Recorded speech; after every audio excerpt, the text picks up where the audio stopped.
de mim. Está o Milton, a Lilian, a Circe e a Sussu, a Jandira e o Gilson. Wilson, perdão. Wilson. Então, na sala a gente tem a Estela, a Vicélia, o Roberto e a Gisele. Nós vamos falar do documento 57. Eu preferiria que os que estão na sala virtual, se quiserem participar da reunião com a gente, que interrompam, que falem, que fica mais fácil do que ficar acompanhando o que o pessoal fica digitando lá no chat. Apesar de que a gente consegue ver também. Então, eu vou compartilhar aqui o documento que o Milton preparou para a gente, e ele vai começar a leitura, que é como a gente costuma fazer. Quem preparou o documento sempre começa a leitura, faz a explicação inicial, e depois a gente, então, compartilha a leitura com os outros presentes, seja daqui ou da sala virtual. Então, se alguém não estiver vendo o documento que eu estou compartilhando, por favor, avise. A única coisa é que não adianta escrever, porque a gente não vê quando vocês escrevem. Tem que falar, tem que interromper. Então, muito bem. Fique à vontade. Eu estou colocando o chat aqui para quem quiser escrever alguma coisa, mas eu tenho que prestar atenção na tela. Eu ajudo. Então, vamos lá. Milton. Bom, nós vamos iniciar então hoje o documento 57 e a gente nós vamos para um documento absolutamente diferente do último tratado, porque a gente começa a falar sobre o universo local, sobre o nosso planetinha aqui, né, sobre as origens do nosso planetinha. A gente sai daquela aula de filosofia bacana que foi a unidade do Pai, né? E a gente vai entrar numa aula de geografia, uma aula de história, e uma aula que, na verdade... Ciências também, né? E uma aula que demonstra aí como nós somos pequenos frente à grandeza do Pai, né? Porque aqui a gente vai falar... eu fui almoçar esse final de semana com a minha mãe, e ela me fez ficar 1h30 aguardando, assistindo um programa de televisão antes de almoçar, porque ela queria ver o desfecho de um programa em que a atração era uma senhora que ia completar 101 anos. Né? Então, a televisão ficou segurando aquela coisa toda, eu fiquei imaginando 101 anos, né? E o documento aqui, ele comumente fala os números são da ordem assim, de centenas de bilhões de anos, né?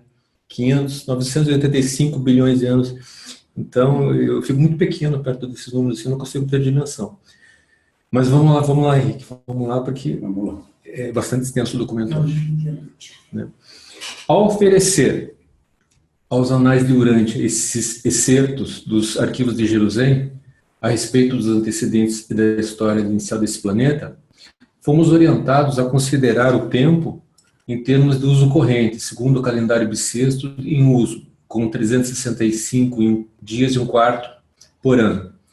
Via de regra, não será feita nenhuma tentativa de fornecer os anos com exatidão, embora isso esteja nos registros. Usaremos os números inteiros mais próximos como o melhor método de apresentar os fatos históricos. Quando nos referirmos a um evento como tendo acontecido 1 ou 2 milhões de anos atrás, temos a intenção de datar a tal ocorrência com o número de anos a contar das primeiras décadas do século XX da era cristã. Iremos, assim, descrever esses acontecimentos distantes no tempo, como havendo ocorrido em períodos exatos, ou seja, milhares, milhões ou bilhões de anos.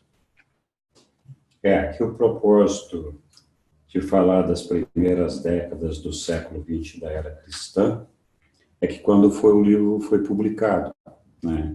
Então, as datas sempre são em referência, a contagem do tempo é sempre referência à data da publicação do livro, que é quando eles fizeram as contas para passar para a gente. Né?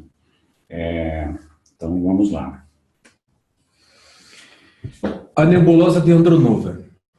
Urântia tem a sua origem no vosso Sol, e o vosso Sol é uma das múltiplas consequências da nebulosa de Andronova, que foi outrora organizada para ser uma parte componente da potência física e da substância material do universo local de Nébula. E essa grande nebulosa, por sua vez, teve a sua procedência na carga-força universal do espaço, no suprauniverso de Urvonto, em uma época bastante remota. Essa narrativa inicia-se em um momento no qual os mestres primários organizadores da força do paraíso já estavam, havia muito, com o pleno controle das energias do espaço, que mais tarde seriam organizadas para gerar a nebulosa de Andronover.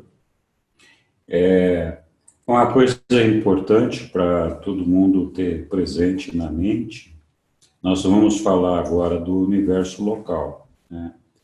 Os universos locais, eles são, então, aqueles universos que são compostos de 10 milhões de mundos habitados, até 10 milhões.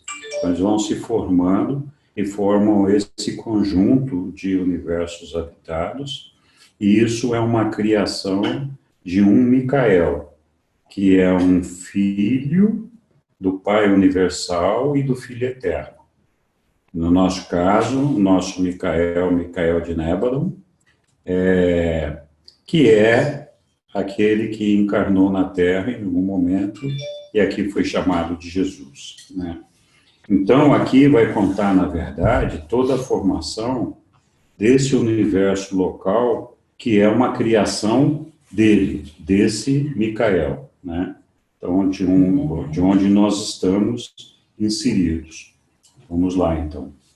Vamos lá. Há 987 bilhões de anos, o organizador da força associado, o inspetor de número 811-307 da série de Urvonto, então em exercício vindo de Uversa, reportou aos anciãos dos dias que as condições do espaço eram favoráveis ao começo dos fenômenos de materialização de um certo setor do então segmento oriental de Urvonto. Há 900 bilhões de anos, atestam os arquivos do Versa, o Conselho de Equilíbrio do Versa emitiu uma permissão para o governo do superuniverso, autorizando-o a despachar um organizador de força com a sua assessoria para a região previamente designada pelo inspetor de número 811-307. As autoridades de Urvonto encarregaram o descobridor original desse universo potencial de executar o mandado dos anciões dos dias que convocava a organização de uma nova criação material. Vocês lembram que no documento passado, uma das coisas que nós discutimos era da unidade das trindades, da unidade das deidades. E também de unidade das energias, de como tudo converge para o Pai Universal e de que Ele que é a fonte de tudo.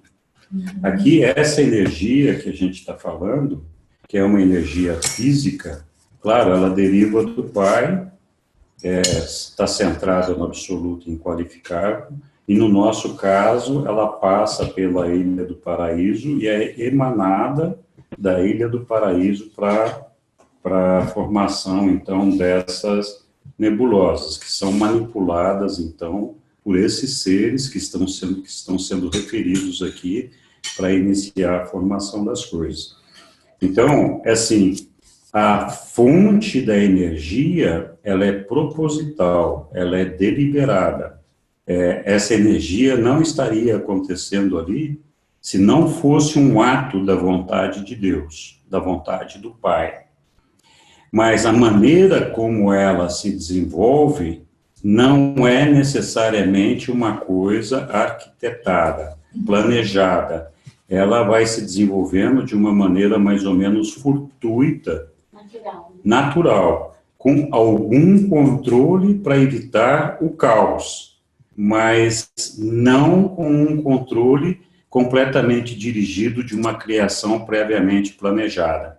Por quê? Porque é uma coisa que é imperfeita, que também nós vimos no documento anterior, e que vai evoluir para a perfeição. Então, não só os seres humanos, a criação humana, como a própria natureza e os próprios eventos da criação do universo local, eles são também imperfeitos e sofrem um processo de evolução também, até ficarem perfeccionados. Então, por isso que tem todo esse desenvolvimento que algumas vezes parece ser completamente aleatório e às vezes até mesmo caótico, mas controlado dentro de determinados parâmetros e limites. Mas a evolução, ela é natural, ela acontece espontaneamente. Eu queria fazer uma pergunta. Sim. É só para me situar, porque eu ainda não memorizei todos os universos. Eu sei que nós fazemos parte do 7º universo. Superuniverso. Superuniverso. Então, aí ele já cita uma constelação, uma nebulosa, né? E o Versa. Eu não lembro de Capital. O Versa é a capital do 7º superuniverso, que é Orvonton. Que é o nosso. Que é o nosso. Isso, tá. Que é dos superuniversos, é o mais novo. Então, o Versa aqui é que emitiu a permissão para o governo do superuniverso, autorizando a despachar esses organizadores de força. Então, por quê? A administração do superuniverso é feita em Versa pelos anciões dos dias. Então, eles têm que autorizar que esses seres sejam despachados para esse local para fazer o trabalho que se espera que eles façam, que é de controlar essas energias para que aconteça a formação do universo local, que a gente vai dar seguimento aqui e vai ver. Curioso, né? 87 bilhões de anos só se gastou supostamente em questões burocráticas, entre aspas, né? Eu pensei nisso também. Imagina, 87 anos, claro, burocráticas entre aspas, né? Mas claro que na verdade, tudo isso. muita coisa estava acontecendo exato, nesse período, Acho que mas tinha que acontecer estava uma série de esperando. coisas para que ele fosse aprovado, né? Eu acho que é isso. Mas é uma Porque a eternidade. permissão só foi dada há 900 bilhões de anos. Isso. Opa. Ok, Vamos lá? vamos. O registro dessa autorização significa que o organizador da força e seus assessores já haviam partido de Versa na longa jornada até aquele setor espacial, no lado leste, onde eles, subsequentemente, dedicar-se-iam às atividades prolongadas que culminariam na emergência de uma nova criação física em Orvonton. Há 875 bilhões de anos, a enorme nebulosa de Andronover, de número 876926, foi devidamente iniciada. Então, Mais 25 bilhões de anos. mais 25 milhões de anos, para que os preparativos para o início dela tivessem... Né, Apenas a presença do organizador da força e do seu pessoal de ligação foi requisitada para desencadear um turbilhão de energia que finalmente se transformou nesse vasto ciclone espacial. Subsequentemente, ao início dessas circunvoluções nebulares, os organizadores da força viva simplesmente se retiraram, saindo perpendicularmente ao plano do disco em circunvolução. E desse momento em diante, as qualidades inerentes da energia passaram a assegurar a evolução progressiva e ordenada desse novo sistema físico. Aqui um comentário. Esses organizadores de força e o pessoal que trabalha com eles são coligados, eles são progênie, são criaturas do Espírito Infinito. Então, lembra, nós quando no documento anterior falamos da função do Pai, da função do Filho Eterno, da função do Espírito Infinito, e que o Espírito Infinito é o manipulador da energia que emana da Ilha do Paraíso para materializar todas as coisas. Então, o Pai pensa, o Filho projeta e o Espírito Infinito executa. Então, ele executa através desses coligados, dessa criação dele, que vai fazendo todo esse trabalho de manipulação da energia. Então, só para a gente entender a participação das pessoas do paraíso nessa formação dessa nebulosa, nessa formação de um mundo novo, que é o nosso universo local aqui no caso. Né? Ok. Vamos lá? Vamos. Nessa época, aproximadamente, a narrativa volta-se para a atuação das personalidades do superuniverso.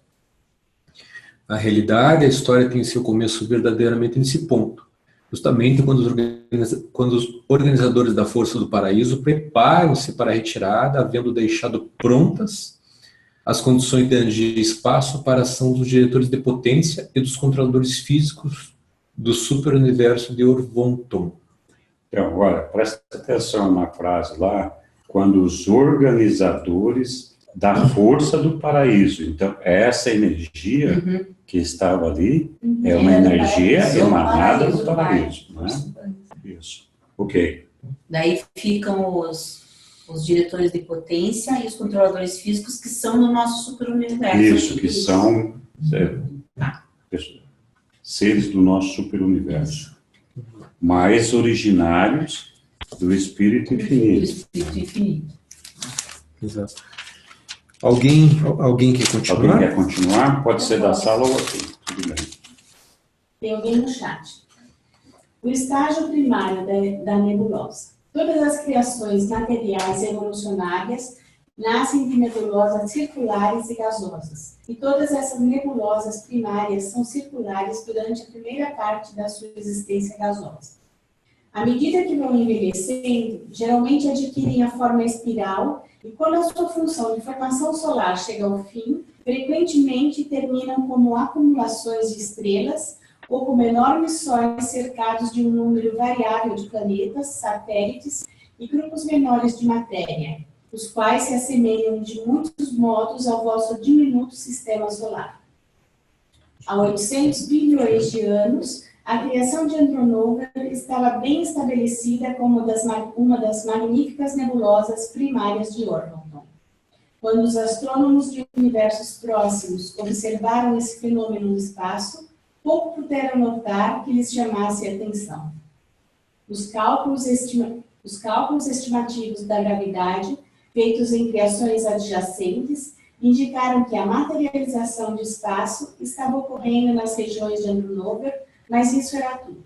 É mais ou menos o que acontece hoje, quando a gente olha para outras nebulosas e a gente vê que tem alguma coisa se formando, mas a gente não tem noção do que está acontecendo lá. Exatamente. De repente está nascendo um planetinha experiencial, ou um planetinha onde vai haver a vida humana. Exatamente. Há 700 bilhões de anos, o sistema de Andronover estava assumindo proporções gigantescas, e outros controladores físicos foram despachados para 9 criações materiais circunvizinhas. Ó, tem uma dica aí, 9 criações materiais circunvizinhas. Cada uma dessas criações são outros universos locais vizinhos. Então tem 9 pelo menos. A fim de propiciarem apoio e cooperação aos centros de potência desse novo sistema material que tão rapidamente evoluía. Rapidamente, né? Rapidamente. Já passou ali 200 e não sei quantos bilhões de anos. Nessa época longínqua, todo o material legado às criações subsequentes estava sendo mantido dentro dos confins dessa gigantesca roda espacial, que continuava sempre a girar e que, após alcançar o máximo do seu diâmetro, movia-se cada vez mais rapidamente enquanto continuava a condensar-se e a contrair-se. É como se fosse uma máquina de lavar roupa, centrifugando, não é isso? E aí vai condensando toda a energia. Eu imagino desse jeito. Com gravidade. Há 600 bilhões de anos, o apogeu da mobilização de energia em Andronover foi alcançado. A nebulosa havia adquirido a sua massa máxima. Nessa época, era uma nuvem circular gigantesca de gás, com um formato como o de um esferoide achatado. Esse foi o período inicial de formação da massa diferencial e velocidade variável de circunvolução. A gravidade e outras influências estavam para iniciar o seu trabalho de conversão dos gases espaciais em matéria organizada. Então, olha só, quando nós começamos lá, era 987 bilhões de anos. Aqui estamos a 600, né? Então já passou 387 e não aconteceu muita coisa. Né? Quer dizer, para nós não aconteceu muita coisa. Ainda está só na fase do gás. Está na fase do gás. Quer alguém? Não? Pode continuar. O estágio secundário da nebulosa. A enorme nebulosa agora começa gradualmente a assumir a forma de uma espiral e torna-se claramente visível, mesmo para os astrônomos de universos distantes. Olha que bacana isso! E a história natural da maioria das nebulosas é a mesma. Antes de começarem a arrojar sóis e empreender o trabalho de construção de um universo, tais nebulosas espaciais secundárias em geral são vistas como fenômenos espirais. Legal.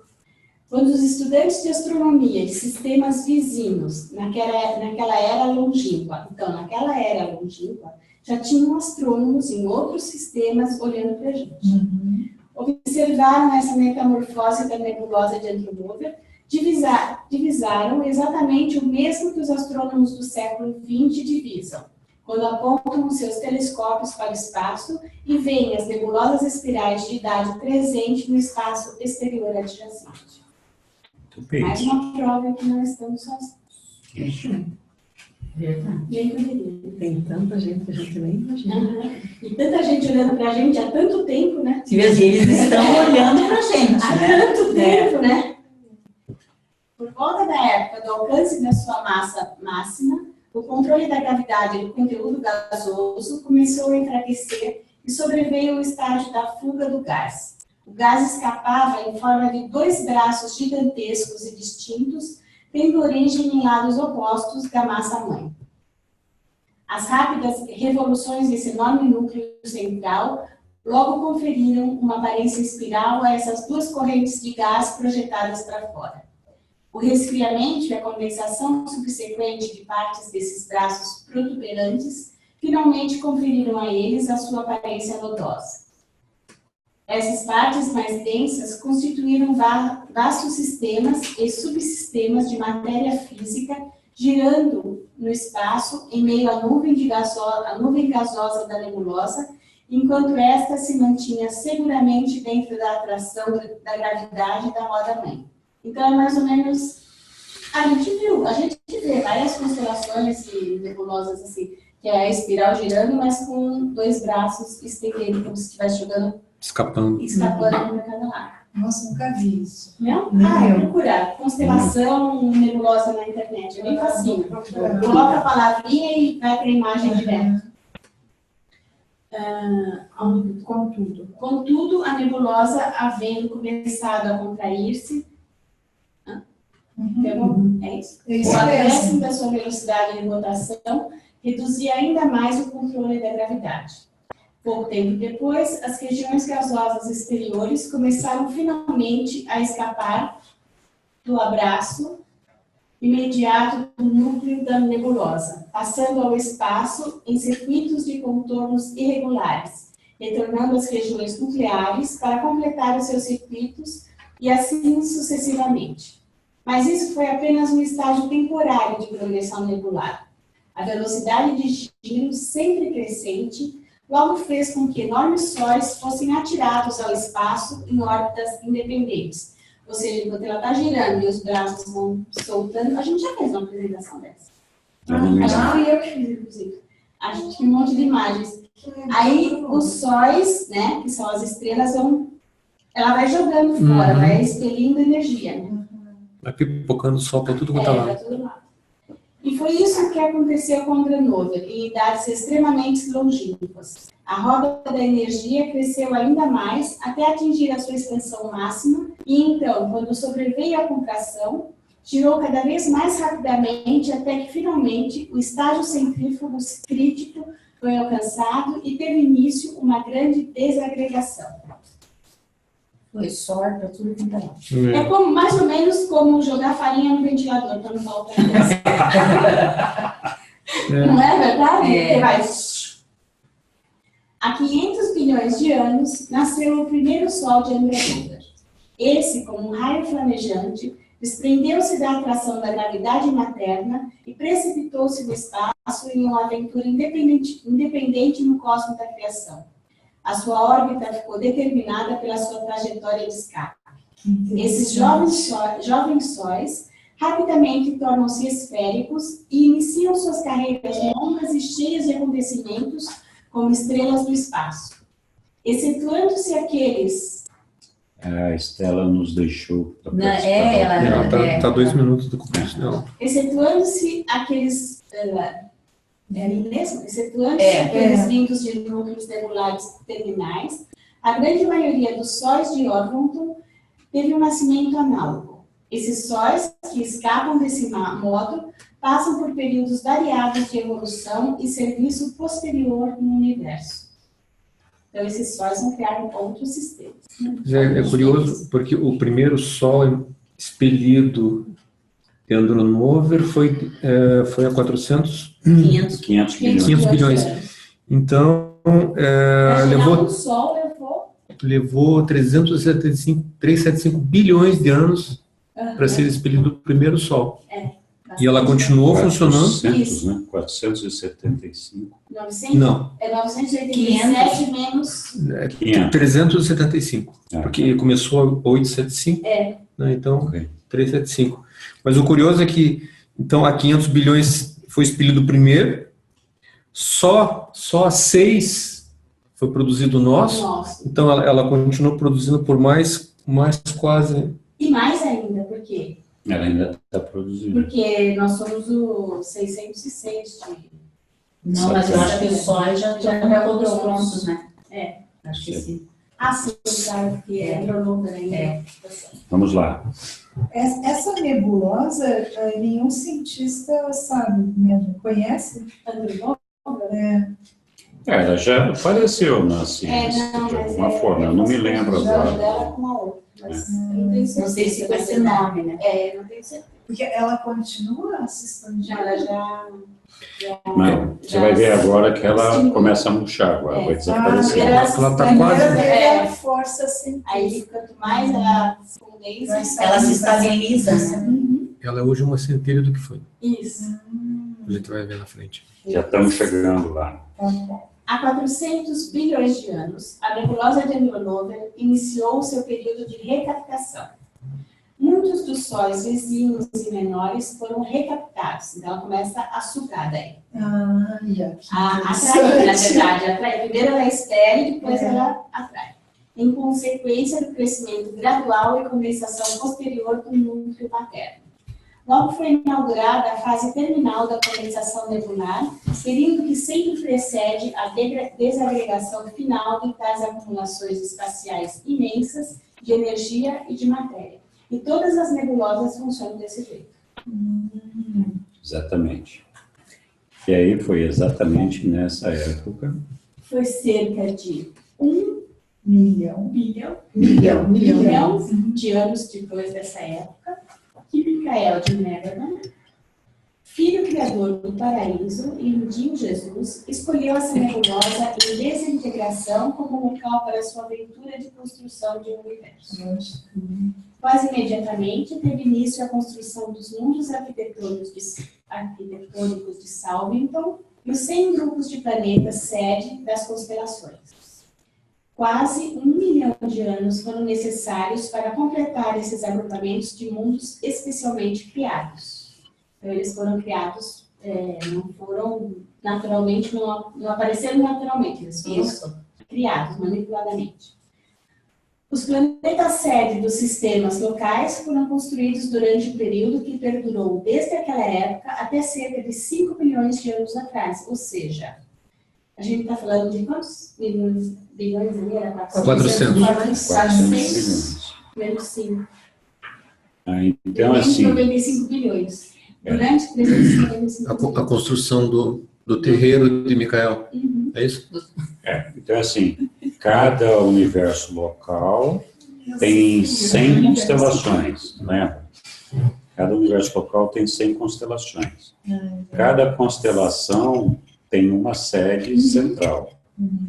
Então, é disso que eles estão falando aqui, que além de ter construído a sede do universo local, que é Salvington, foram construídas as 100 sedes correspondentes às 100 constelações do universo local. Isso. E são as esferas, porque São as coisas esferas, criadas, são por esferas eles, arquitetônicas criadas por eles. perfeitas, criadas e manipuladas por ele. Não é... Essas esferas são as constelações? Não. Essas esferas são os planetas centro de administração das constelações. Perfeito. E cada constelação, depois, é composta de 6 sistemas. E cada sistema é composto de 1000 mundos habitados. Então, assim, dentro do universo local tem 100 constelações, cada uma delas com 100 sistemas, portanto, são 10.000 sistemas. E cada um desses sistemas tem 1.000 mundos habitados. Por isso que dá 10 milhões de mundos habitados em cada universo local. Então, o que eles estão dizendo aqui é que a primeira criação foi a sede central do universo local, que é Salvington, seguido da sede das 100 constelações, e que depois disso, então, eles iniciaram a construção das sedes dos sistemas. São 10.000 sistemas. É a capital de Nébadon. É onde mora o Micael. Capital de Nébadon. Que Nébadon é o nosso universo local. Não, super-universo. Orvonton Mas é do o super. nosso é super-universo, é Orvon. Urântia está dentro do sistema de Satânia, que está dentro do universo Da constelação. da constelação de Edêntia, que está dentro do universo de Nébadon, que está dentro do 7º super-universo de Orvonton. Isso aí tem que ter escrito. Capítulo 15. É. É bom Depois o desenho. depois É bom o eu te falo. desenho. É. Então, Salvington Ok. é a capital de Nébadon, que é o nosso universo. O nosso super-universo é Orvonton, cuja capital é o Versa. E é isso que eu anotei. Nosso super-universo Orvon, capital Versa. Isso. Isso. Então, tá, levou 1 milhão de anos, aproximadamente, para fazer esse agrupamento de Salvington e as 100 capitais das constelações. E depois, desde então, até 5 bilhões de anos atrás, eles estiveram construindo o que seria a sede dos sistemas, né, que são 10.000 sistemas. Ok? Então, continua, 300 bilhões de anos. Há 300 bilhões de anos, os circuitos solares de Andronover achavam-se bem estabelecidos e o sistema nebular estava passando por um período transitório de relativa estabilidade física. Nessa época, o corpo de assessores de Micael chegou a Salvington, a capital de Nébadon, e o governo de Orvonton, em Uversa, deu reconhecimento à existência física do universo local de Nébadon. Então, o universo local de Nébadon foi reconhecido pela sede central do nosso super-universo há 300 bilhões de anos atrás. Isso. Aí uma curiosidade, então, o nosso universo local começou a ser formado há 400 bilhões de anos, menos 1 milhão. Então, 399 bilhões, 999 milhões de anos, que foi quando, então, o nosso Micael veio para cá. Quando ele veio para cá, ele, evidentemente, já existia, ele não foi criado ali naquele Já momento. existia bastante. Né? Então, só no nosso universo local, o nosso Micael, que é Jesus Cristo, já tem 400 bilhões de anos. Ok. Isso já dá união estável, né? Já dá. E ele é um jovenzinho, né? Ele é um jovenzinho. Já dá união estável. É. Ok. Próxima. Próxima. Coisas insignificantes. Há 200 bilhões de anos, presenciou-se a progressão na sua contração e condensação com enorme geração de calor no agrupamento central de Andronover, ou na massa do seu núcleo. Um espaço relativo surgiu até mesmo nas regiões próximas da roda do Sol materno central. As regiões exteriores tornavam-se mais estabilizadas e bem organizadas. Alguns planetas girando em torno dos sóis recém-formados e as regiões exteriores tornavam-se mais estabilizadas e bem organizadas. Alguns planetas girando em torno dos sóis recém-formados. E haviam resfriado-se suficientemente para tornarem-se adequados a implantação da vida. Os mais antigos planetas habitados de Nébadon datam dessas épocas. Então, os mais antigos planetas do nosso universo local, eles já têm 200 bilhões de anos. A gente tem que lembrar que o nosso planetinha de Urântia, a gente vai ver para frente, ele tem 1 bilhão de anos. Ou seja, Então, você vê que tem alguns que são 200 vezes mais velhos que os nossos, né? 200 milhões de anos. já estão na terceira idade. Já estão, não, estão saindo. Agora, a terceira idade foi agora redefinida mudou, né? pela Organização Mundial da Saúde, e É, de 14 a 65 anos é jovem. É jovem. E eu ainda estou... Gostei, meu jovem. Jovem, jovem. Tudo É, 24 Aquela aqui também tá isso. jovem. 24 a 64, jovem. É 64. 24 a 64. 65. Acabei de sair fora. Vamos terceira continuar. idade, então, É isso. E assim, os idosos mesmo, a partir de 80. que legal. Mas faz todo sentido. Minha mãe vai gostar. As pessoas vivendo tanto mais. É verdade, né? é verdade. Ok, continuamos? Então, o mecanismo completo do universo de Nébadon começa a funcionar pela primeira vez há 200 bilhões de anos. E a criação de Micael é registrada em Uversa, capital de Orvonton, como um universo para ser habitado e para a ascensão mortal progressiva. Que é então quando começaram a habitar esses mundos mais antigos, 200 milhões de anos. os primeiros mortais. Muito bem. Ok. Há 100 bilhões de anos, o ápice nebular da tensão de condensação foi atingido e o ponto de tensão máxima de aquecimento foi alcançado.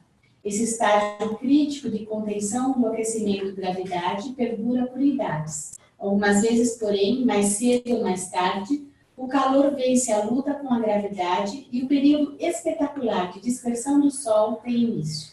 E com isso marca o fim da carreira secundária de uma nebulosa no espaço.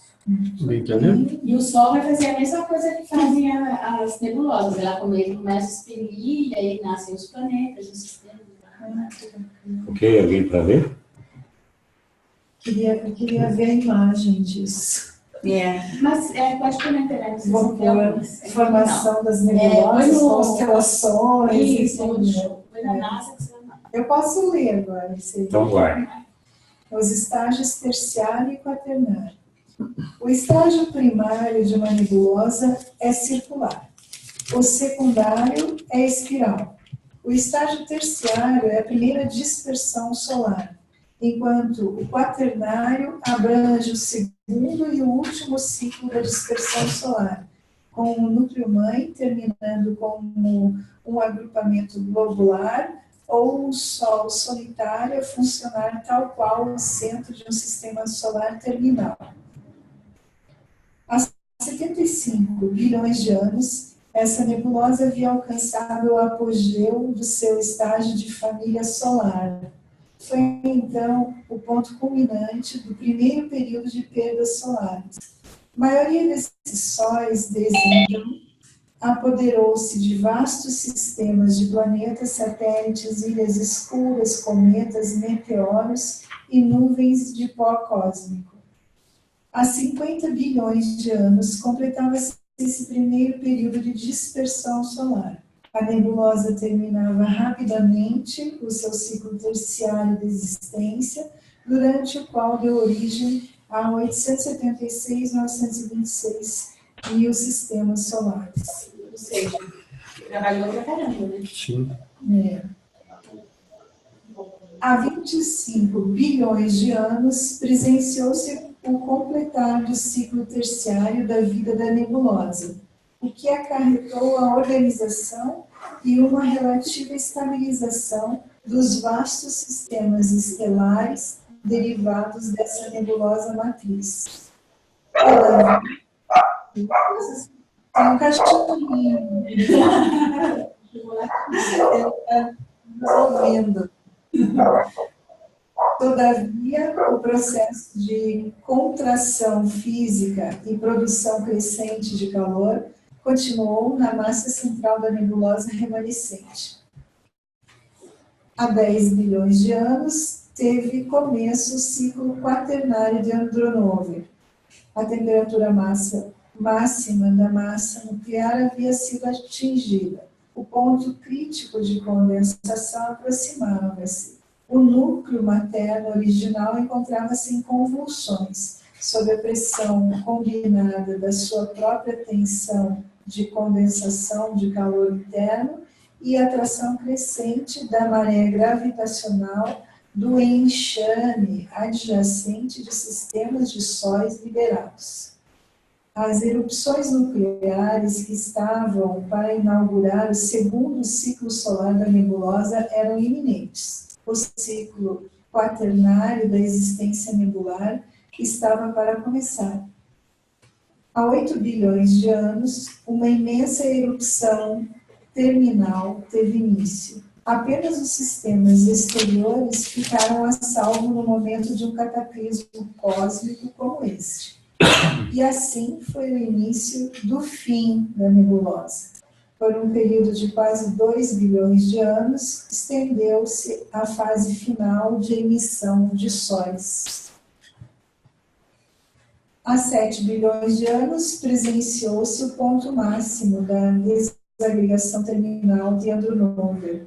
Esse foi o período do nascimento de sóis terminais maiores e do ápice das perturbações físicas locais. Há 6 bilhões de anos ficaram assinalados o fim da desagregação terminal e o nascimento do vosso Sol, o 56º antes do último Sol da segunda família solar de Andronover. Essa erupção final do núcleo nebular deu nascimento a 136.702 sóis, a maioria dos quais é de globos solitários. O número total de sóis e sistemas solares a se originarem da nebulosa de Andronover foi de 1.013.628. O número do Sol do vosso sistema solar é 1.013.572. Então veja só, o nosso sistema solar foi iniciado com a criação do nosso Sol, que foi criado há 6 bilhões de anos. A gente vai ver que o nosso planeta surgiu há 1 bilhão de anos, muito depois da formação do nosso Sol. E mesmo o nosso Sol é muito jovenzinho, porque foram criados 1.013.628, e o nosso é o de número 1.013.572. Então está bem entre os últimos, né, que foram criados, né? E veja que a maioria desses sóis não tem planetas, principalmente habitados, girando em volta deles. A maioria deles são solitários. Então, além do nosso, pode falar. depois foram criados mais 16 só. É pouquinho, né? É bem pouquinho. Na verdade, um pouco mais, né? São 56. Tem que fazer a conta, né? Ok.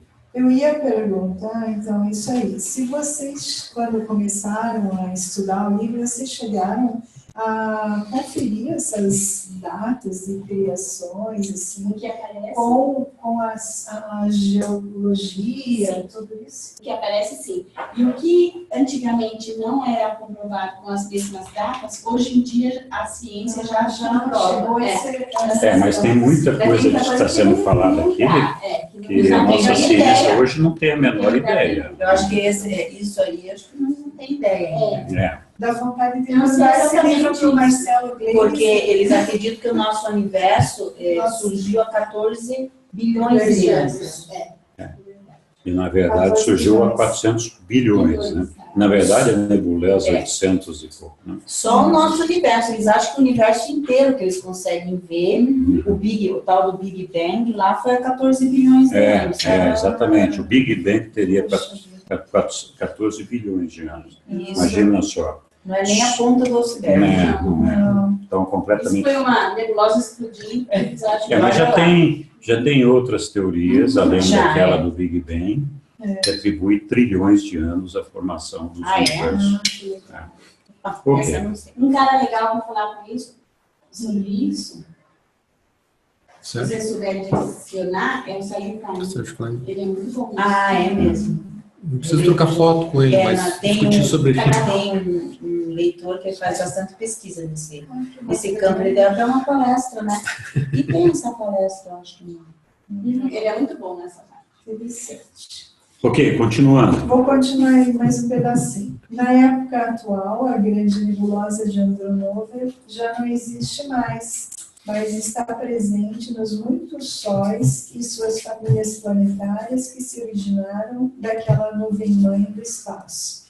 O remanescente nuclear final dessa nebulosa magnífica ainda arde com um brilho avermelhado e continua a emitir luz e calor moderados para suas famílias planetárias remanescentes de 165 mundos, os quais agora giram em torno dessa mãe venerável de duas gerações poderosas de monarcas de luz. Muito bem. Então, na verdade, os filhos dessa mãe poderosa são muito maiores, porque a gente estava considerando apenas os filhos da segunda geração. Mas ela lembra que na primeira geração foram 876 mil sistemas. Então, a prole dela foi bem maior. Quem é o próximo? Eu posso ler. Então vai, Rita. Origem de Monmátia, que é o nosso, como eles chamam o nosso sistema solar. O nome do nosso sistema solar no cosmos é Monmátia, que é o sistema solar de Urântia. Há 5 bilhões de anos, o vosso Sol era um globo em chamas, relativamente isolado, tendo atraído para si a maior parte da matéria que circulava na sua proximidade no espaço, resíduos do cataclisma recente que havia dado origem.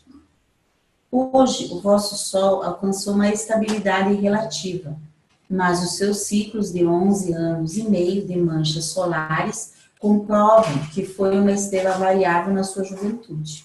Durante os tempos primitivos do vosso Sol, as contrações continuadas e o aumento gradual, consequente da temperatura, deram início às convulsões tremendas na superfície. Tais alterações, de proporções titânicas, necessitaram de 3 dias e meio para completar um ciclo de brilho variável. Esse estado variável de pulsação periódica tornou o vosso Sol altamente sensível a certas influências exteriores, as quais iria em breve enfrentar. Então, aí, eu acho que mais ou menos bate com o que a ciência hoje fala. Estima da idade do nosso Sol. Mas parece que é 4 bilhões e meio que eles falam. Eles acham que o nosso Sol só vai viver mais 5 bilhões de anos e acaba, né? Acho que é isso, não me faz. Pelas últimas... Cada vez muda, né? Assim ficou estabelecido o cenário do espaço local para a origem singular de Monmátia, sendo este o nome da família planetária do vosso Sol, o sistema solar ao qual pertence o vosso mundo. Menos de 1% dos sistemas planetários de Orvonton teve uma origem similar, 1% só. Você imagina só, nós temos uma origem bem rara dentro daqueles padrões do superuniverso. Vamos lá. Há 4 bilhões e meio de anos, o enorme sistema de Angona começou a aproximar-se da vizinhança do vosso Sol, então solitário. Ainda não existiam os planetas. Outro sistema começou a se aproximar. O centro desse grande sistema era um gigante espacial escuro, sólido, altamente carregado e possuindo uma tremenda força de atração gravitacional. Esses gigantes escuros, parece que eles já falam, né, na astronomia. Sim, sólidos escuros, já né? estão falando, já. Sim. À medida que a Angona se aproximava mais do vosso Sol, em momentos de expansão máxima, e durante as pulsações solares, correntes de material gasoso eram atiradas no espaço, como línguas solares gigantescas. Inicialmente, tais línguas flamejantes de gás invariavelmente caíam de volta no Sol. Mas, no momento em que a Angona se aproximava mais e mais, a atração da gravidade do gigantesco visitante tornou-se tão intensa que essas línguas de gás quebravam-se em certos pontos e as suas raízes caíam novamente no Sol. Enquanto as partes mais externas destacavam-se, formando corpos independentes de matéria, de meteoritos solares, que imediatamente começaram a girar em torno do Sol, em órbitas elípticas próprias. Então, primeiro foram os meteoritos, né? Sim. Primeiro os meteoritos, eles ligavam aí, ficavam aí. Imagine que distância, né? Que ia ser. E à medida que o sistema de Angona se aproximava, as extrusões solares tornavam-se cada vez maiores. Mais e mais matéria era retirada do Sol e transformava-se em corpos circulantes, independentes do espaço circunvizinho. Esse estado desenvolveu-se por cerca de 500 mil anos, até que Angona aproximou-se ao máximo do Sol. Depois dessa aproximação, o Sol, em conjunção com uma de suas periódicas convulsões internas, experimentou uma quebra parcial e enormes volumes de matéria desprenderam-se simultaneamente de lados opostos dele. Do lado de Angona foi sendo atraída uma vasta coluna de gases solares, pontiaguda em ambas as extremidades e com um bulbo protuberante no centro, e que se destacou permanentemente do controle imediato da gravidade do Sol. No centro, né? Uhum. Essa grande coluna de gases solares, que assim separou-se do Sol, posteriormente converteu-se nos 12 planetas do Sistema Solar. Os gases ejetados por uma repercussão do lado oposto do Sol, causado pela maré, que correspondeu à extrusão desse ancestral gigantesco do Sistema Solar, condensaram-se desde então em meteoros e poeira do espaço, no Sistema Solar. Embora uma grande parte dessa matéria haja sido recapturada posteriormente por gravidade solar, à medida que o sistema de Angona foi afastando-se no espaço remoto. Entendeu uma leitura? Não.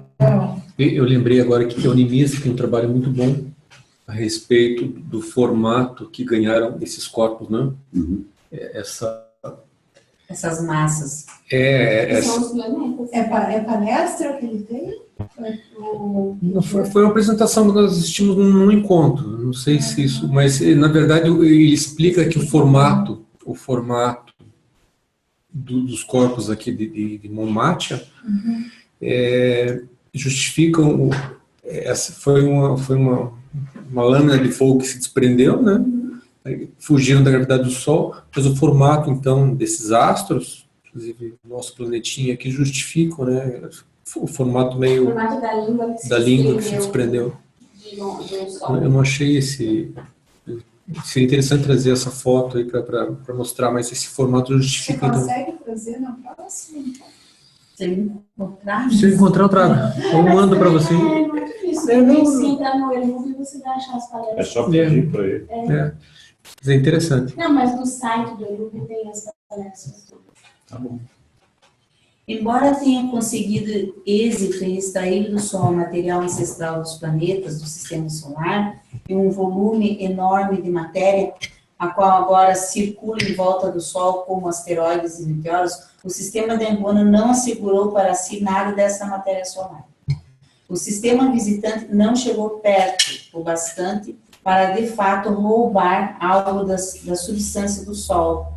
No entanto, aproximou-se o suficiente para atrair para o espaço intermediário todo o material que compreende o atual sistema solar. Isso, perfeito. Então, a gravidade de Angona que fez se desprender do Sol essa massa de 12 planetas, e aí, mas não era tão, ele não chegou tão perto o suficiente para que esses planetinhas fossem girar em torno de Angona. Ele continuou girando na gravidade do Sol. Então tá certo lá que a nossa origem é solar, né? Viu? Mas nós somos filhos das estrelas. Filhos do Sol. Você é filho do Segundo universo, seu irmão. irmão das estrelas e a lembra Do daquele... teu irmão. Não, tem alguma razão.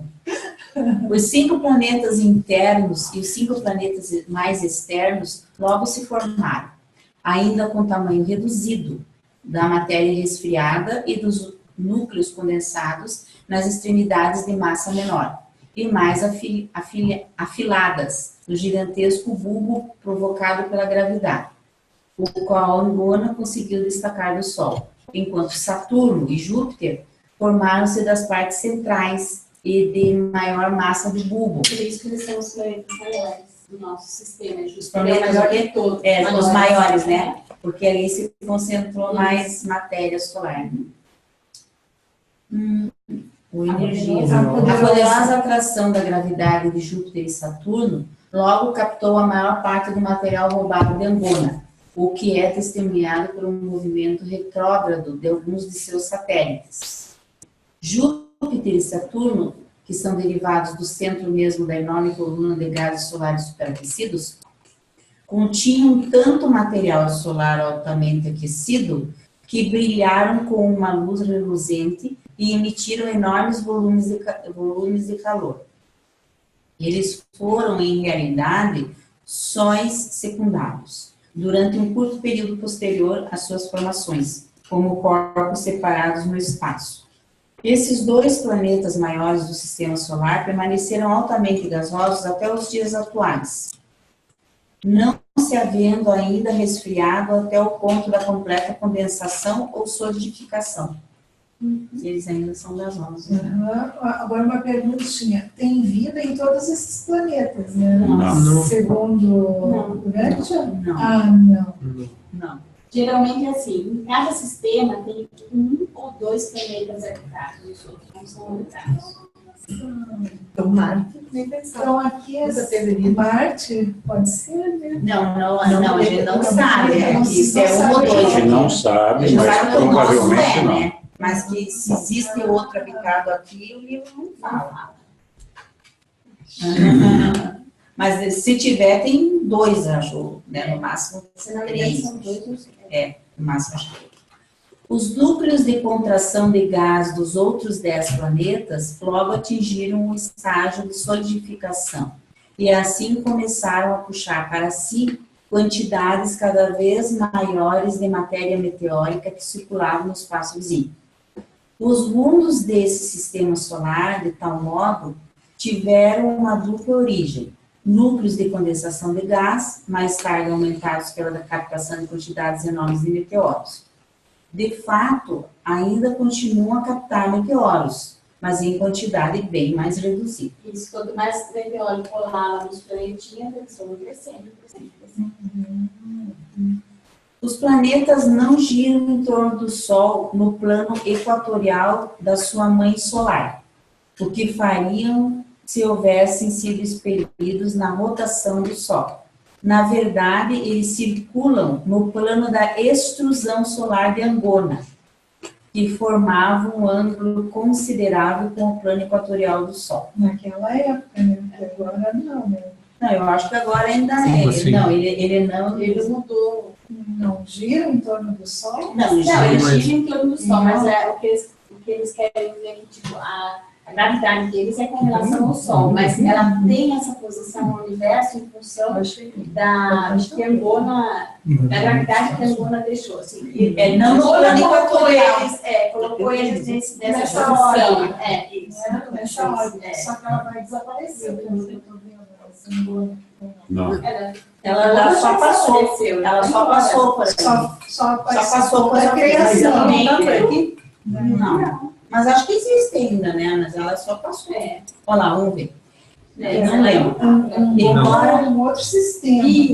Outro sistema. Embora Angona tivesse sido incapaz de captar qualquer coisa da massa solar, o vosso Sol acrescentou à sua família planetária em metamorfose uma parte da matéria do sistema visitante que circulava no espaço. Devido ao intenso campo gravitacional de Angona, a sua família planetária tributária mantinha órbitas a distâncias consideráveis do gigante escuro. E pouco depois da extrusão da massa ancestral do sistema solar, enquanto Angona se encontrava na vizinhança do Sol, 3 dos planetas maiores do sistema de Angona giravam tão próximos do maciço ancestral do sistema solar que a sua atração gravitacional, aumentada pela do Sol, foi suficiente para contrabalançar a atração da gravidade de Angona e destacar permanentemente esses 3 tributários do visitante celeste. Então, 3 planetas de Angona se Destacaram. Mas eu não sei se passaram para nós ou se Foram foi para o absorvidos espaço. pela Não, massa não. dos nossos Tem planetas. planetas que são eles são planetas solitários no espaço. No último, ele dizia que, na verdade, se houvesse sido eles destacados apenas o nosso Sol, sem qualquer outro tipo de influência, eles teriam todos obedecido ao mesmo sentido. Eles não obedecem. Como eles foram extrusados, sugados, os planetas não têm o mesmo sentido de rotação. 3, eu tenho outro slide, mas eles, alguns giram em sentido horário, outros em sentido anti-horário. É isso. A razão de alguns girarem em sentido anti-horário... São retrógrados e são... Exatamente. Por causa dessa influência externa, dessa massa escura que um dia passou aí. Agora também isso daqui, E, por vai exemplo, saber se isso é verdade, se é mentira. Não, mas Não. alguma coisa já, por exemplo, a rotação dos planetas, já sabe. eles já sabem. Já. E não, Tem a eu astrologia, que é uma ciência. eu acho que a ciência não tem, eu acho que lá não tem justificativa plausível para esse tipo de fenômeno. Acho eu, não sei. Assim, essa coisa de Angona, que formou o Sol, tudo, Nossa, ele só tem nossa. teorias. Só tem teorias, né? Então, todo o material do sistema solar derivado do Sol estava originalmente dotado de uma direção homogênea de giro orbital e não fora pela intrusão desses 3 corpos espaciais estrangeiros, todo esse material do sistema solar estaria ainda mantendo a mesma direção do movimento orbital. Exatamente o que o Milton acabou de falar, né? O que aconteceu foi que o impacto com esses 3 tributários de Angona injetou novas forças direcionais exteriores ao sistema solar emergente, com o resultante aparecimento de um movimento retrógrado. Os planetas nossos têm um movimento Por isso que a gente está isolado, né? Um movimento retrógrado Essa começou lá no... já começou no princípio. O movimento retrógrado em qualquer sistema astronômico é sempre acidental e surge sempre como resultado do impacto de colisão com corpos espaciais vindos de fora. Tais colisões podem nem sempre produzir um movimento retrógrado, mas nenhum movimento retrógrado jamais aparece, a não ser em um sistema que contenha massas de origens diversas. Ou seja, o nosso tem massas de origem do Sol, massas de origem de Angona. Todo o material... Não sei. Quem? Eu vou ler, se não quer. Então fala. Vamos lá. A não ser que A não ser que alguém queira. Na próxima. O estágio do sistema solar, a era de formação do planeta. Subsequentemente ao nascimento do sistema solar, seguiu-se um período de diminuição do derrame solar. Durante outros 500 mil anos, o Sol continuou decrescentemente a derramar volumes sempre mais reduzidos de matéria no espaço adjacente. Mas, durante tais etapas primordiais de órbitas erráticas, quando os corpos circulares aproximaram-se ao máximo do Sol, o Sol-mãe foi capaz de recapturar uma grande porção desse material meteórico. Os planetas mais próximos do Sol foram os primeiros a ter as suas rotações desaceleradas pela fricção devida ao efeito da gravidade tipo maré. Que vai e volta, expande e voltar.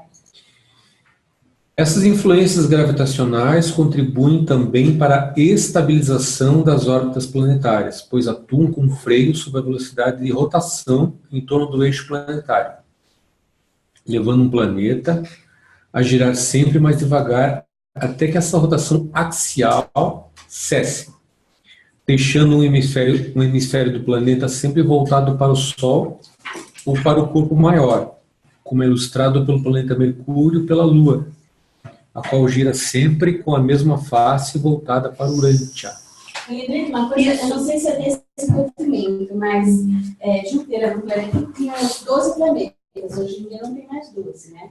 São 10, sei lá. Não, 9 ou 10, né?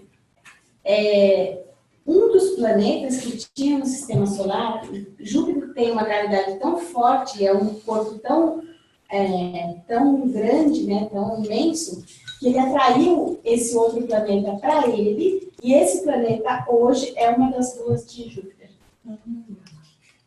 Não sei se é nesse documento que vai falar isso. Fala Não sei se é dos nesse. asteroides, só. Atraiu e formou um cinturão. Acho que é aqui que fala. Mas um deles era um planeta que se transformou numa lua de Júpiter. Bom, quando as fricções do tipo maré tornarem-se uniformizadas na Terra e na Lua, a Terra irá sempre voltar ao mesmo hemisfério para a Lua e o dia e o mês serão análogos, com uma duração em torno de 47 dias. Eu não consigo entender isso. Nossa, eu também não. Não, então, acho que a nossa contagem de tempo vai mudar em algum momento. Então, Tem a ver com a gravidade, então tem a ver com a rotação, tanto da Lua quanto do planeta. Nosso planeta, ou a Lua, não sei dizer, talvez saiba, isso, vai ser tão devagar que um dia e o mês serão análogos, será o mesmo tamanho, né? Número de tamanho de tempo. Então, um dia vai ter 47 dias, seria equivalente a 47 dias, é isso? 47 dias. Um mês. Um mês. 47 dias. Isso, é mês. verdade. Então seria mais devagar. Como é que É é? a mesma Mas eu tô só fase, vendo que mesmo tá acelerando, hemisfério voltado para Então sempre os dois vão estar girando na mesma direção, né? No mesmo tempo, sem parar. sem parar. Então, Sempre a mesma face. Isso, né? exatamente. Sempre a mesma face. Que hoje em dia é assim, não é? A gente vê a face da Lua, a Lua Tem crescente, rotação, minguante, né? a Lua cheia, tarará. Não vai ter mais isso. Não vai ser mais 30 dias.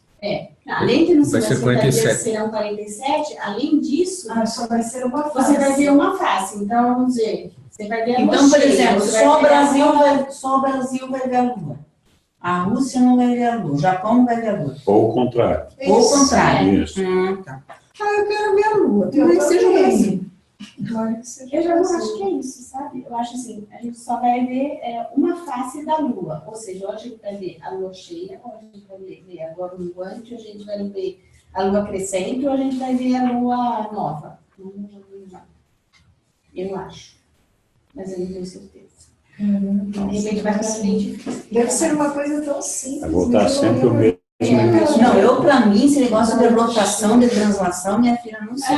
O meu tipo não bate. Mas o dia também, ele não vai ter mais isso.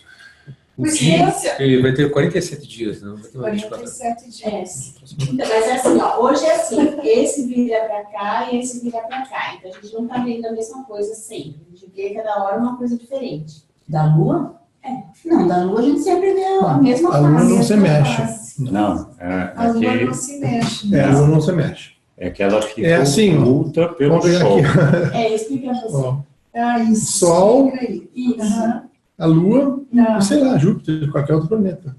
Então nós aqui estamos girando o Sol sempre com a Lua junto, sempre junto. Agora, Onde estamos nós? em É que a relação Terra a faz- outro planeta, pode ser o que você fala. Mas em relação a nós, vai ser Vai sempre a ser mesma sempre a coisa. mesma coisa. Ela só muda um pouquinho de tamanho, porque ela anda um pouquinho mais depressa ou um pouquinho mais devagar. Mais rápido, porque são 28 dias para ela. 28 dias. Então, só por causa disso que vai mudando, mas a face é sempre a mesma. Porque eu achei é o Sol que É faz a projeção da sombra da Terra. A projeção. Tá certo, tá certo. Ô, ciências do ginásio. Não, mas É bem isso aí. Ok. Translação. Ao atingir essa estabilidade de órbitas, As fricções do tipo maré reverterão a sua ação, mas não mais tendendo a afastar a Lua da Terra, mas gradualmente atraindo o satélite na direção do planeta. E então, naquele futuro distante, quando a Lua chegar à distância de cerca de 18 mil quilômetros da Terra, Nossa! Só isso? a ação da gravidade Vai ser desta provocará um colapso da Lua, pois uma explosão causada pela gravidade do tipo maré levará a Lua a despedaçar-se em pequenas partículas que poderão reunir-se em torno do mundo como anéis de matéria. semelhantes aos de Saturno, ou então talvez caindo gradualmente na Terra como A Terra meteoros. vai virar Saturno. Tem alguém então. falando no chat, né? A Terra vai virar o planeta Saturno. E não vamos mais ter lua. Nossa, na parte a lua vai esquerda. cair sobre a terra. Calma, Xuxa. Não, ela vai despedaçar por causa da gravidade. Ali é laranjinha, no- Mas aí a laranja. Terra vai absorver a gravidade. Aonde de chat, Absorver. Vai cair sobre a terra. Partículas Não, da- clique no onde diz chat. Poderá cair. Poderá, poderá. Lá em cima. Aí. Com certeza. Ó, poderão Ah, reunir-se. Célia dando Poderão reunir-se em torno do mundo, Andréia, como sabe? anéis É, o pessoal de saiu. matéria. Não falou que vai cair sobre a Terra. Né? Acho que nós escapamos. A gente não vai estar aí nessa época mesmo. Por quê? Continuamos? Vamos lá, vamos para a próxima? Vamos. Se os corpos espaciais possuírem tamanhos e densidades semelhantes, poderão ocorrer colisões. Contudo, se dois corpos espaciais de densidades semelhantes forem relativamente desiguais em tamanho e o menor aproximar-se progressivamente do maior, a ruptura do corpo menor ocorrerá a partir do instante em que o raio da sua órbita tornar-se menor do que 2,5 vezes o tamanho do raio do corpo maior. É por isso que eles falam dos 18 milímetros. 18 mil quilômetros. Né? As colisões entre os gigantes do espaço, na verdade, são raras. Contudo, as explosões de corpos menores causadas pela gravidade do tipo maré são muito comuns. Então, algum dia a Lua vai desaparecer. Vai explodir. As estrelas cadentes ocorrem em enxames, porque são fragmentos de corpos maiores de matéria deslocados pela gravidade do tipo maré, exercida por corpos circunvizinhos ainda maiores. Os anéis de Saturno são fragmentos de um satélite pulverizado. Uma das luas de Júpiter, no presente, está aproximando-se perigosamente da zona crítica de fraturamento, por causa do defeito da maré, e, dentro de uns poucos milhões de anos, ou será absorvida pelo planeta, ou será submetida aos efeitos fragmentadores da gravidade de tipo maré. O quinto planeta do sistema solar, em um tempo muito remoto, percorria uma órbita irregular, periodicamente aproximando-se mais e mais de Júpiter, até que entrou na zona crítica de fragmentação por causa da gravidade tipo maré, havendo sido fragmentado rapidamente, convertendo-se no atual cinturão de É asteroides. cinturão de asteroides. Isso é. Aí está a explicação daquele planeta que explodiu. Realmente ele explodiu. O quinto planeta, né? Quinto, né? Sistema solar. Ele está dizendo que sim. Explodiu, mas foi devido à aproximação de Júpiter. Isso, porque hoje em dia Júpiter é o quinto. Então era um antes do Júpiter. Há 4 bilhões de anos presenciou-se a organização do sistema de Júpiter e de Saturno, quase como são observados hoje. À exceção das suas luas, que continuaram a ter o seu tamanho aumentado durante vários bilhões de anos. De fato, todos os planetas e satélites desse sistema solar estão ainda crescendo por causa de uma contínua captação de meteoros. Há 3 bilhões e meio de anos, os núcleos de condensação dos outros 10 planetas estavam bem formados. E os núcleos da maioria das luas estavam intactos, embora alguns dos satélites menores se hajam unido mais tarde para formar as luas atuais maiores. Tal idade pode ser considerada a era da formação planetária. Há 3 bilhões de anos, o sistema solar estava funcionando quase como hoje o faz. Os seus membros continuavam a aumentar em tamanho, à medida que, em um ritmo prodigioso, os meteoros do espaço afluíam aos planetas e seus satélites. Por volta dessa época, o vosso sistema solar estava colocado no registro físico de Nébado e tinha já o seu nome, Monmatia.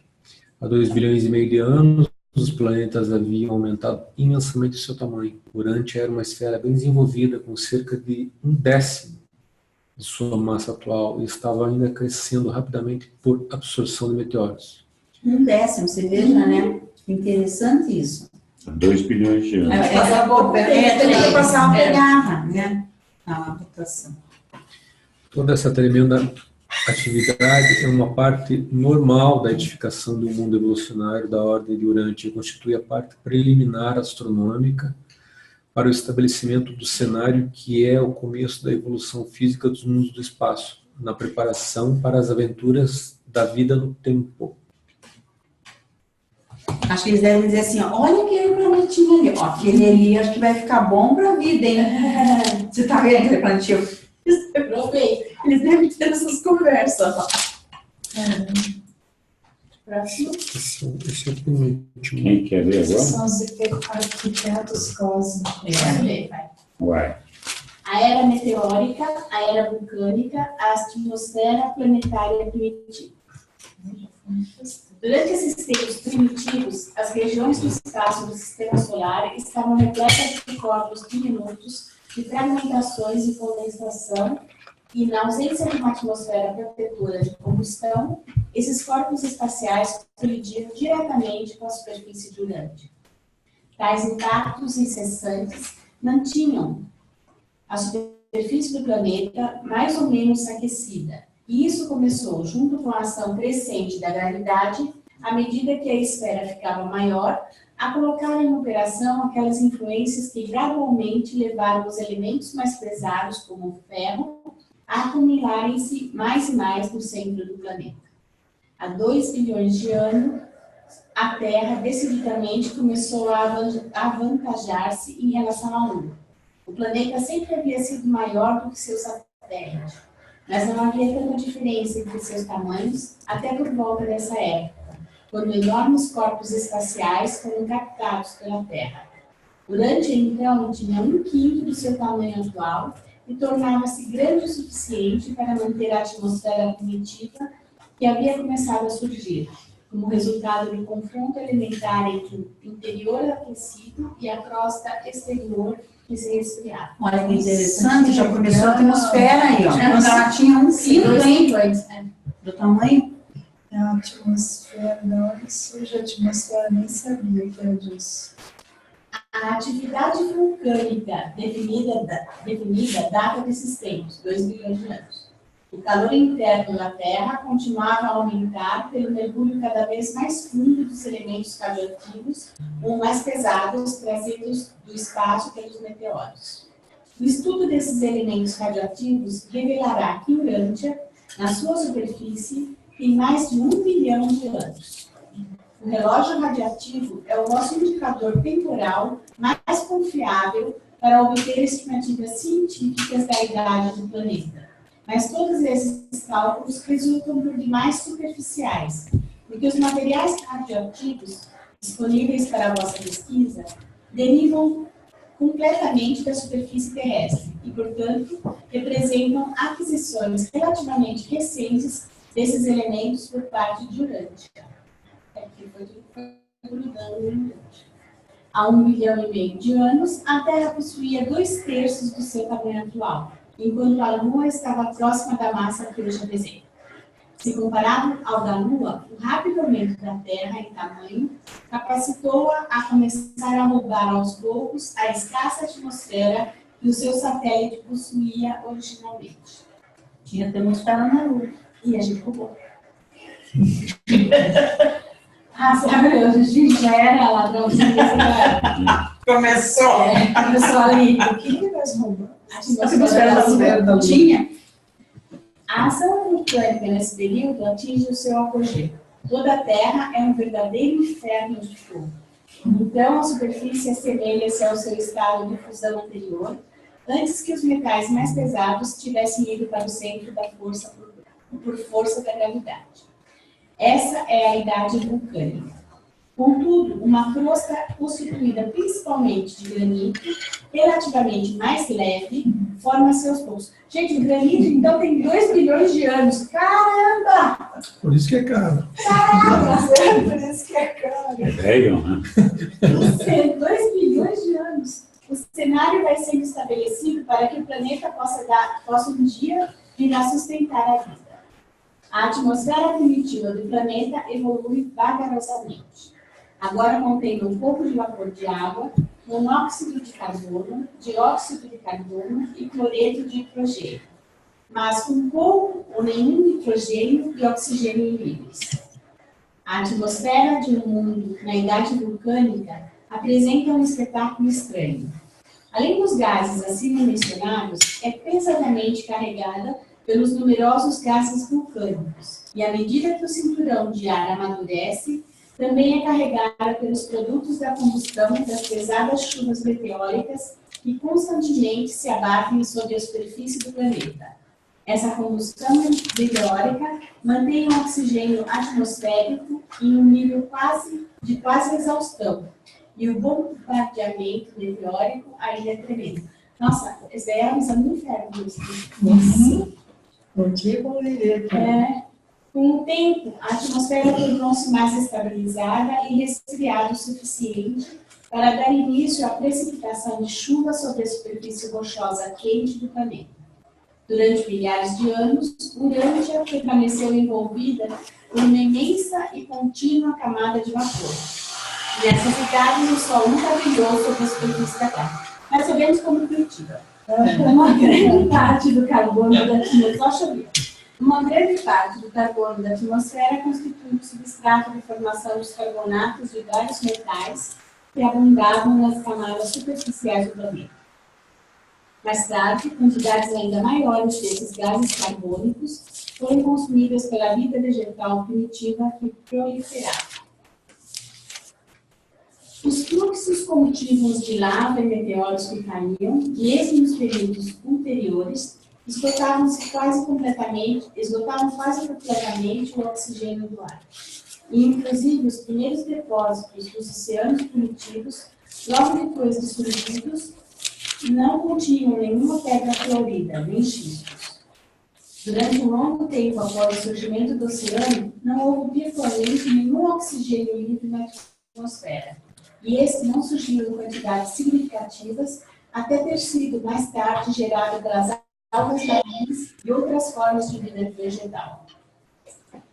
A atmosfera planetária primitiva da idade vulcânica oferece pouca proteção contra os impactos da colisão dos enxames meteóricos. Milhões e milhões de meteoros são capazes de penetrar nesse cinturão de ar, esmagando-se contra a crosta do planeta como corpos sólidos. À medida que passa o tempo, porém, um número cada vez menor de meteoros revela-se de tamanho suficiente para resistir ao escudo de fricção cada vez mais forte da atmosfera, sempre mais rica em oxigênio, nessas eras mais recentes. Alguém? Ok. Nossa, só falta mais um tantinho. Jandira. Será que eu consigo? A estabilização da crosta terrestre, a idade dos terremotos, o oceano mundial e o primeiro continente. Há 1 bilhão de anos, deu-se o começo efetivo da história de Urântia. O planeta havia atingido aproximadamente o seu tamanho atual. E por volta dessa época, foi colocado nos registros físicos de Nevadon, e ele foi dado o nome de Urântia. A atmosfera, junto com uma contínua precipitação de umidade, facilmente facilitava o resfriamento da crosta terrestre. A ação vulcânica logo equalizou a pressão do calor interno e a contração da crosta. E quando a atividade vulcânica decresceu rapidamente, os terremotos surgiram e, enquanto isso, o período de resfriamento e ajustamento da crosta progrediu. A história geológica efetiva da Urântia começa quando a crosta terrestre se resfria suficientemente para permitir a formação do primeiro oceano. A condensação do vapor de água na superfície em resfriamento da Terra, uma vez iniciada, continuou virtualmente até completar-se. Ao fim desse período, o oceano recobria todo o planeta com uma profundidade média de quase 2 quilômetros. Os mares movimentavam-se, então, quase do mesmo modo, observando atualmente. Mas esse oceano primitivo não era salgado. Praticamente consistia numa cobertura de água doce por todo o mundo. Naqueles dias, Naqueles dias, a maior parte do cloro estava combinada com vários metais, mas havia o suficiente em combinação com hidrogênio para tornar-se essa água levemente ácida. Não dava para mergulhar. Não? Ácida a água? Mas leve mesmo. Levemente. Só ia cair o pelo. Acho que não ia acontecer nada. No princípio dessa era longínqua, Urântia deve ser vista como um planeta coberto de água. Mais tarde, fluxos mais profundos de lava e mais densos, portanto, afloravam do fundo que é do Oceano atual.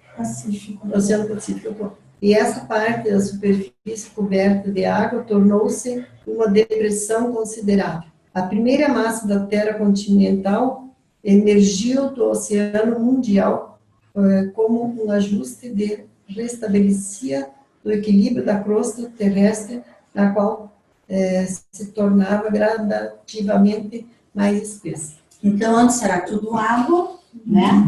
E depois, com as erupções, começaram a surgir os continentes. Isso. Muito bem. Que mudou várias coisas. É você. Mas eu acho que eu não vou conseguir, eu tô com Não, eu falo. a tua vista hoje não está boa. Há 950 milhões de anos, Urântia apresenta o quadro de um grande continente de terra, cercado por uma vasta extensão de água, o Oceano Pacífico. Os vulcões ainda são numerosos e os terremotos são tão frequentes quanto graves. Os meteoros continuam a bombardear a Terra, mas vão diminuindo de frequência e tamanho. A atmosfera se limpa, mas a quantidade de dióxido de carbono continua elevada. A crosta terrestre estabiliza-se gradativamente. Por volta dessa época, Urântia foi designada para o sistema de Satânia quanto à administração planetária, havendo sido colocada no registro de vida de Nor-Latchadek. Nor-Latchadek é a nossa constelação, cuja capital é Idente, né? Então começou o reconhecimento administrativo da pequena e insignificante esfera, destinada a ser o planeta no qual, subsequentemente, Micael engajar-se-ia no empreendimento estupendo da auto-outorga mortal, participando das experiências que levaram a Urântia a tornar-se localmente conhecida desde então como o mundo da cruz. Mas nós tivemos o privilégio, né? Apesar de... Alguém sabe o que significa Urântia? Não. Ninguém explicou qual é que é a origem. Nossa. Você sabe? Há 900 bilhões de anos, Urântia presenciou a chegada do primeiro grupo de exploração de Satânia, enviada de Jerusalém, a fim de examinar o planeta e elaborar um relatório sobre a sua adaptabilidade para transformar-se numa estação de vida experimental. Essa comissão, constituída de 24 membros, abrangia portadores da vida, filhos Lanonandeques e filhos Melquisedeques, serafins e outras ordens de vida celeste, vinculadas à organização e administração inicial dos planetas. Então veio essa comissão aí fazer uma avaliação do nosso planetinha, ver se aqui dava para gerar os mortaizinhos nós aqui. Após efetuar uma pesquisa cuidadosa no planeta, essa comissão retornou a Jerusalém, que é a capital do nosso sistema, e apresentou um relatório favorável ao soberano do sistema. Lúcifer. Não sei se era Lúcifer já nessa época. Recomendando que Urântia fosse colocada no registro de vida experimental. O vosso mundo, desse modo, foi registrado em Jerusalém como um planeta decimal. Então, veja só, eles falam que os planetas decimais são mundos experimentais, né? Outro dia nós tivemos uma discussão se o nosso planeta é de número 606, é isso? Por que ele é decimal, né? Porque seria de 10 em 10, né? Então, não é essa a forma de determinar isso. A forma de determinar isso é que eles registraram lá como um planeta decimal, porque queriam que aquilo fosse feito um registro de vida experimental. Mas o planeta decimal, então, o significado é que ele tem vida, não é que ele tem 10 planetas ao redor. Não, os planetas decimais, eles têm vida. É que geralmente eles falam que os planetas decimais são planetas onde se fazem experiências, eles são experimentais. Então, o nosso planeta, ele é um planeta que foge aquilo que é convencionado normalmente na formação e do desenvolvimento da vida de outros planetas.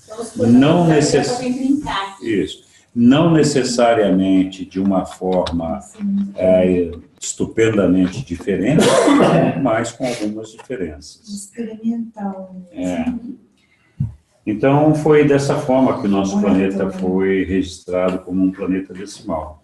E os portadores da vida, que são aqueles que então vão trazer a vida para a gente, foram notificados de que lhes seria dada a permissão para instituir novos modelos de mobilização mecânica, química e elétrica, assim que em um momento subsequente viessem com os mandados de transplantação e implantação da vida.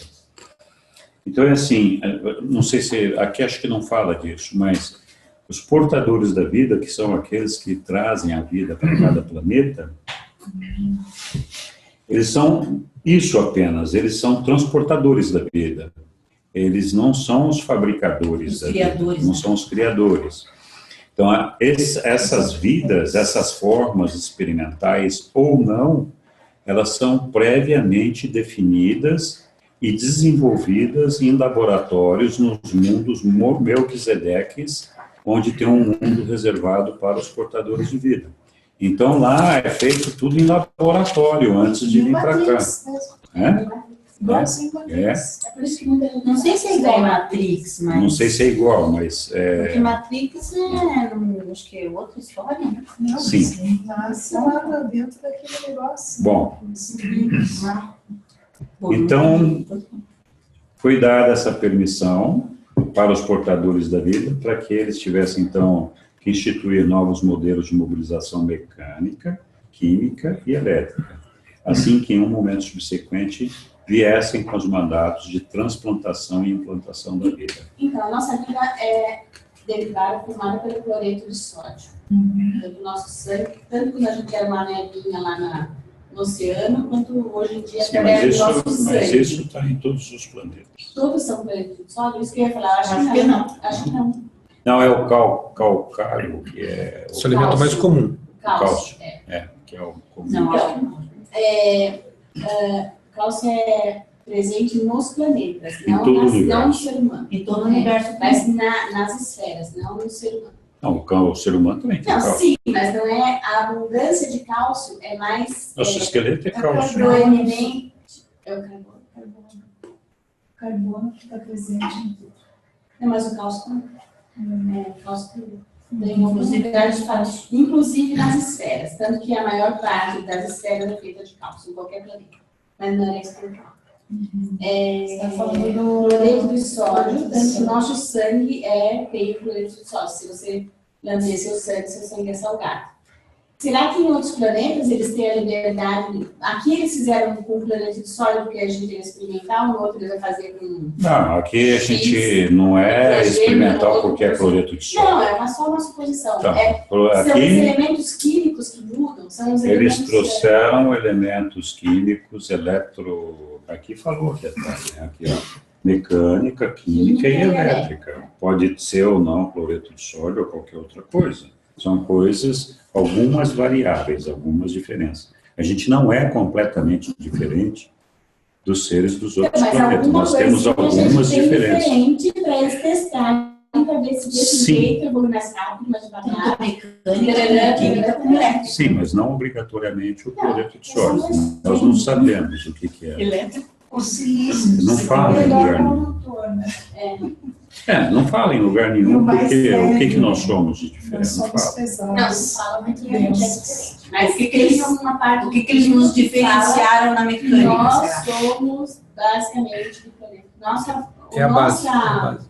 plasma lá é cloreto de sódio. Nosso Ok. X lá, que eu esqueci o nome, é cloreto de Mas teve também alguma coisa a ver com o local em que os 3 experimentos foram depositados, né? Aham, Que era também. o ambiente Os salgado. 3 lugares. Então, mas isso foi escolhido calmante, é isso que eu quero dizer. Eu não sei se a base é no universo local, não. Eu não saberia dizer. Ok. Qualquer coisa que a gente falar aqui é especulação. Não, mas eu já vi isso, por isso que eu estou tentando ver Tá se bom, tem então nenhum tá bom. Então personagem. quando a gente encontrar, a gente traz de novo. Eu acho que a gente já falou disso lá Então, atrás.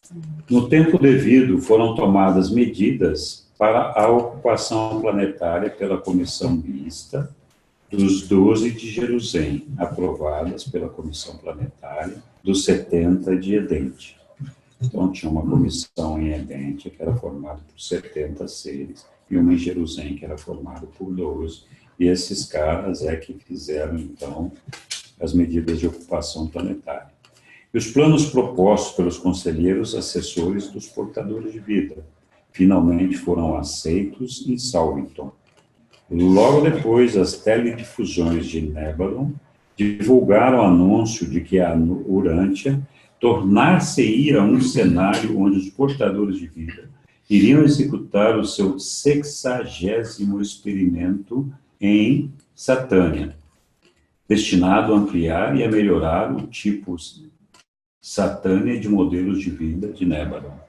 Então, eles já tinham feito 59 experimentos. Eu não sei, é 60º ou é 600? Não, 60º é 60. 60. Então, 59 É sim, já tinham 60 feito. vezes 10. Isso. 60 600. vezes 10. É por isso que eu digo, acho que eles começaram no 6, depois no 6, no 16. Sim, porque é o 16. 10º planeta experimental e nós éramos Mas o isso- 60º desses de cada Isso. 10. Então, destinados a ampliar e melhorar o tipo Satânia de modelos de vida de Nebulon.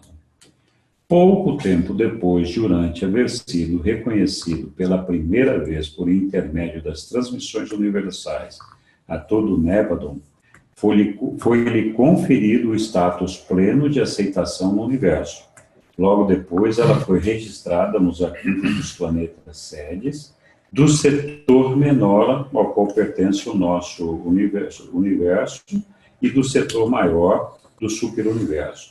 E antes que essa idade terminasse, Urântia havia entrado no registro da vida planetária em Uversa. Então, primeiro nós fomos reconhecidos no nível de sistema, Satânia, depois na constelação, Norlight Adec, e depois finalmente no universo local. Aí fomos registrados no setor menor, cada setor menor tem 100 universos locais, e depois fomos reconhecidos num setor maior, cada setor maior tem 10 setores menores, e depois finalmente fomos reconhecidos em Uversa, que é a sede do superuniverso. Então nós estamos lá registrados também no Uversa. Tem o nosso número, tá? Sim. Vou te dizer. Toda essa idade ficou caracterizada por tempestades frequentes e violentas. A crosta inicial da Terra estava em um estado de fluência contínua. O resfriamento superficial alternava-se com imensos fluxos de lava. Em nenhum lugar podia ser encontrado, superficialmente, nada que fosse da crosta original do planeta.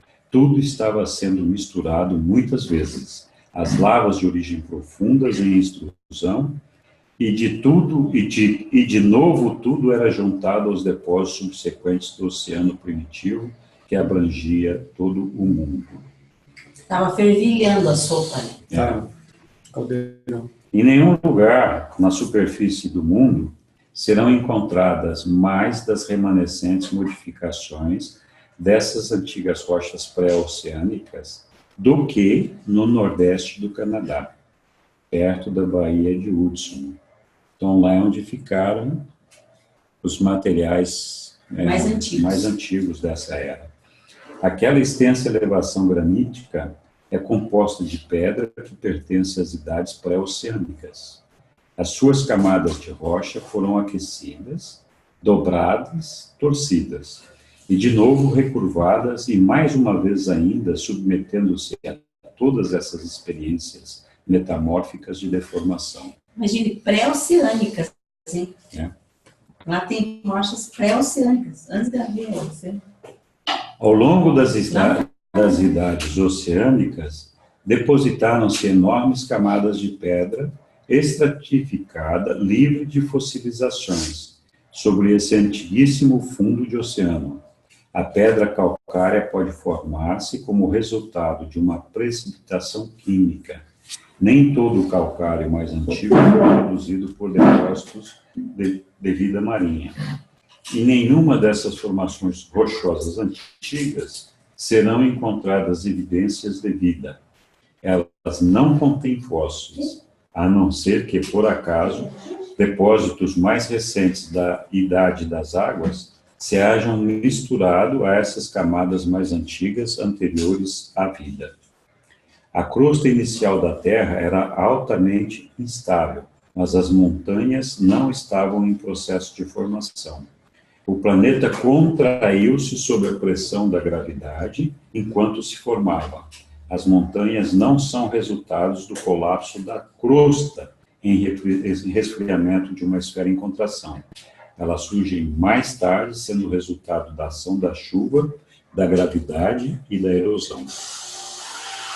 A massa continental terrestre dessa era foi aumentando, até que cobriu quase 10% da superfície da Terra. Os terremotos graves só tiveram início depois que a massa continental da Terra emergiu até bem acima do nível da água. Uma vez iniciados, aumentaram em frequência e severidade por idades sucessivas. Durante milhões e milhões de anos, os terremotos foram diminuindo, mas Urântia ainda apresenta uma média de 15 tremores por dia. Há 850 milhões de anos, teve início a primeira época de estabilização real da crosta terrestre. A maior parte dos metais mais pesados se havia assentado na direção do centro do globo. A crosta em resfriamento havia deixado de sofrer recalques em uma escala tão extensa quanto nas idades anteriores. Ficou estabelecido um melhor equilíbrio entre a extrusão de terra e o leito mais pesado do oceano. O fluxo do leito de lava sobre a camada da crosta tomou quase uma dimensão mundial, e isso compensou e estabilizou as flutuações devidas ao resfriamento, contração e deslizamentos superficiais. A frequência e severidade das erupções vulcânicas e terremotos continuaram a diminuir. A atmosfera estava limpando-se dos gases vulcânicos e do vapor de água, mas a porcentagem de dióxido de carbono ainda era alta. As perturbações elétricas no ar e na terra também diminuíam. Os fluxos de lava haviam trazido à superfície uma mistura de elementos que diversificavam a crosta, isolando melhor o planeta de algumas energias do espaço. E tudo isso foi muito útil para facilitar o controle da energia terrestre e estabilizar o seu fluxo, o que é revelado pelo funcionamento dos polos magnéticos. Há 800 milhões de anos presenciou-se a inauguração da primeira grande época de solo firme, a idade da emergência crescente dos continentes. Desde a condensação da atmosfera terrestre, inicialmente em um oceano mundial e subsequentemente no Oceano Pacífico, deve-se ter em conta que este último corpo de água, então, cobria 9/10 da superfície da Terra. Os meteoros caindo no mar acumularam-se no fundo dos oceanos, pois, de um modo geral, os meteoros são compostos de materiais pesados. Aqueles que caíam em terra eram, em grande medida, oxidados e subsequentemente desgastados pela erosão, e ainda arrastados por aluviões até as bacias do oceano. Assim, o fundo do oceano tornou-se cada vez mais pesado e acrescentado a isso havia o peso de um corpo de água de cerca de 15 quilômetros de profundidade em alguns pontos. O crescente peso do Oceano Pacífico continuou a agir no sentido de levantar a massa continental de terra. A Europa e a África começaram a emergir das profundezas do Pacífico e, concomitantemente, também emergiram aquelas massas atualmente chamadas de Austrália, América do Sul e do Norte, e o continente da Antártida. Enquanto o leito do Oceano Pacífico iniciou mais um afundamento compensatório. Ao fim desse período, quase 1/3 da superfície do planeta consistia em terras, todas em um único corpo continental.